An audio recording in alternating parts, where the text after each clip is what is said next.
Assalamualaikum warahmatullahi wabarakatuh. Shalom, Om Swastiastu, Namo Buddhaya, Salam Kebajikan. Perkenalkan, nama saya Andika Bayu Segara. NIM saya 1905096071. Saya dari kelas BKB 2019. Prodi Bimbingan dan Konseling Fakultas Keguruan dan Ilmu Pendidikan Universitas Mula Warman. Di sini saya membuat video ini untuk memenuhi tugas dari mata kuliah Komunikasi Antar Pribadi yang diampu oleh Bapak Andi Wahyu Irawan, SPD MPD. Baik, di sini saya akan menjelaskan resum materi dari kelompok 1 sampai dengan kelompok 4. Yang pertama kelompok 1 yaitu dengan tema dasar-dasar keterampilan komunikasi antar pribadi. Yang pertama, pentingnya komunikasi antar pribadi. Komunikasi antar pribadi sangat penting bagi kita manusia dan bagi kehidupan ini. Komunikasi dikonsepsikan sebagai proses mengirim atau menerima sebuah informasi dan pesan. Baik, terdapat 4 keterampilan dalam berkomunikasi antar pribadi. Yang pertama, individu harus saling memahami. Di mana kedua individu yang saling berkomunikasi ini harus saling percaya dan membuka diri untuk mengungkapkan tanggapan masing-masing. Yang kedua, individu harus bisa mengkomunikasikan pikiran dan perasaannya secara jelas dan tepat. Yang ketiga, individu harus saling bisa menerima satu dengan yang lainnya, saling memberikan dukungan, saling menguatkan, dan lain sebagainya. Yang keempat, seorang yang berkomunikasi harus mampu memecahkan konflik dalam bentuk masalah pribadi yang mungkin muncul pada komunikasi kita dengan orang lain. Selanjutnya, hukum komunikasi yang efektif. Komunikasi antar pribadi yang efektif dapat dicapai dengan keterampilan komunikasi antar pribadi yang baik. Komunikasi yang baik dilakukan dengan tujuan untuk menyampaikan pesan dan penyampaian pesan dapat diterima dengan baik. Karena jika pesan yang disampaikan tidak sesuai, kemungkinan besar akan mengakibatkan miskomunikasi. Nah, berikut beberapa contoh komunikasi yang efektif nantinya. Yang pertama, respect, saling menghargai. Artinya, ketika dua orang saling berkomunikasi harus saling bisa menghargai satu dengan yang lainnya agar tercapainya komunikasi yang efektif. Yang kedua, humble, rendah diri, tidak terlalu menyombongkan segala sesuatu. Yang ketiga, empati. Selanjutnya, resum dari kelompok 2 dengan tema keterampilan komunikasi nonverbal. Ya. Komunikasi nonverbal merupakan komunikasi yang lebih tua dari komunikasi verbal. Komunikasi nonverbal lebih banyak digunakan untuk manusia oleh manusia daripada komunikasi verbal. Komunikasi nonverbal dapat berbentuk bahasa tubuh, tindakan atau action, dan objek. Baik, selanjutnya itu ada beberapa bentuk karakteristik komunikasi nonverbal. Yang pertama, komunikasi nonverbal kaya akan makna. Yang kedua, komunikasi nonverbal membingungkan karena tidak semua orang dapat memahami apa sih yang dilakukan oleh seseorang itu tanpa mengeluarkan suara. Yang ketiga, komunikasi nonverbal memiliki sifat berkesinambungan. Yang keempat, komunikasi nonverbal menyampaikan emosi. Baik, selanjutnya adalah ciri-ciri komunikasi nonverbal. Komunikasi nonverbal memiliki ciri-ciri sebagai berikut. Yang pertama, bersifat metakomunikasi. Yang kedua, dikendalikan oleh aturan. Yang ketiga, kontekstual. Yang keempat, komunikatif. Yang kelima, disampaikan dalam satu paket. Yang keenam, dapat dipercaya. Selanjutnya, bentuk komunikasi nonverbal. Bentuk komunikasi nonverbal itu ada beberapa macam. Di antaranya, komunikasi visual. Komunikasi visual ini merupakan salah satu komunikasi yang digunakan untuk menyampaikan pesan berupa gambar-gambar grafis lambang, dan simbol. Selanjutnya, komunikasi sentuh, di mana komunikasi ini mempelajari tentang sentuhan dalam komunikasi nonverbal. Sebagai contoh, bersalaman, pukulan, mengelus-ngelus, sentuhan di punggung, dan lain-lain. Selanjutnya, komunikasi gerak tubuh merupakan bentuk komunikasi nonverbal seperti melakukan kontak mata, ekspresi wajah, isyarat, dan sikap tubuh. Selanjutnya, komunikasi lingkungan, di mana ini memiliki pesan tertentu bagi orang yang melihat atau merasakannya. Contoh, jarak, ruang, temperatur, dan warna. Komunikasi penciuman merupakan salah satu bentuk komunikasi di mana penyampaian suatu pesan atau informasi melalui aroma dapat dihirup oleh indera penciuman. Selanjutnya, komunikasi penampilan. Seseorang yang memakai pakaian yang rapi atau dapat dikatakan berpenampilan bagus sehingga mencerminkan kepribadiannya yang baik.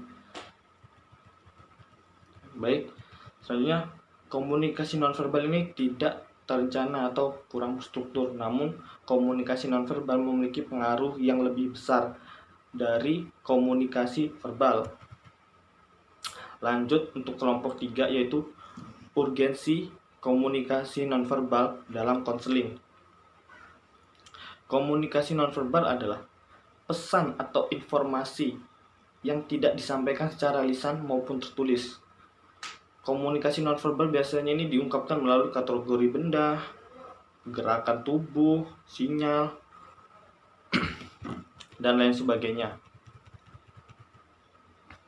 Komunikasi nonverbal adalah proses di mana pesan disampaikan tidak menggunakan kata-kata.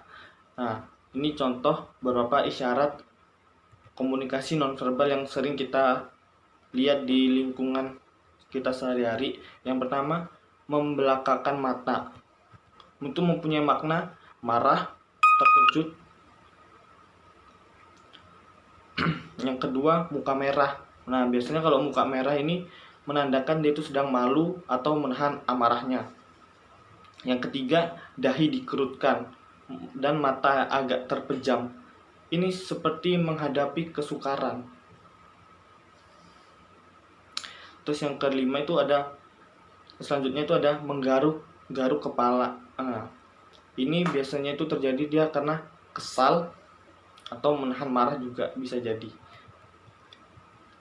Terus selanjutnya ada ketika seseorang menggoyang-goyangkan kaki saat duduk. Ini bisa kita artikan sebagai dia itu sedang menahan stres. Baik. Selanjutnya adalah komunikasi nonverbal ini berperan penting dalam proses konseling karena dapat meningkatkan kedekatan secara psikologis antara konselor dan konseli atau klien. Selanjutnya ada beberapa fungsi perilaku nonverbal, yaitu menekankan isi dari pesan lisan. Selanjutnya, menambah informasi baru yang bukan dalam isi pesan.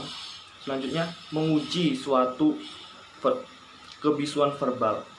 Selanjutnya, menyediakan informasi yang berhubungan dengan pesan lisan. Baik, selanjutnya adalah bentuk keterampilan komunikasi nonverbal dalam konseling. Nah, bentuk komunikasi nonverbal atau biasa kita ketahui adalah bahasa isyarat komunikasi yang terdiri dari simbol atau bukan kata-kata. Nah, berikut beberapanya ya. Yang pertama itu ada gerakan tubuh dan ekspresi wajah. Yang kedua, emblem atau gerakan tubuh yang mengganti kalimat. Bisa jadi dengan menggelengkan kepala itu berarti menandakan kata tidak, menganggukkan berarti iya, dan ilustratos atau gerakan yang menunjukkan pengungkapan terhadap suatu pesan. Selanjutnya, bentuk keterampilan attending dalam komunikasi nonverbal dalam konseling. Yang pertama, attending adalah perhatian penuh konselor atau terapis kepada klien yang sedang dihadapinya. Nah, dalam teknik attending ini ada beberapa unsur penerimaan. Yang pertama, ekspresi air muka, tekanan suara, jarak, dan perawakan. Nah, selanjutnya adalah komponen yang terpenting dalam melakukan attending. Teknik attending adalah kontak mata, bahasa lisan, dan bahasa tubuh. Nah, di dalam attending juga terdapat penampilan atau perilaku konseling yang membuat klien nyaman, seperti kepala kaku, posisi tubuh terlalu tegak atau jarak duduk klien menjauh, terus memutuskan pembicaraan, perhatiannya terpecah, itu akan membuat klien merasa tidak nyaman. Nah, selanjutnya adalah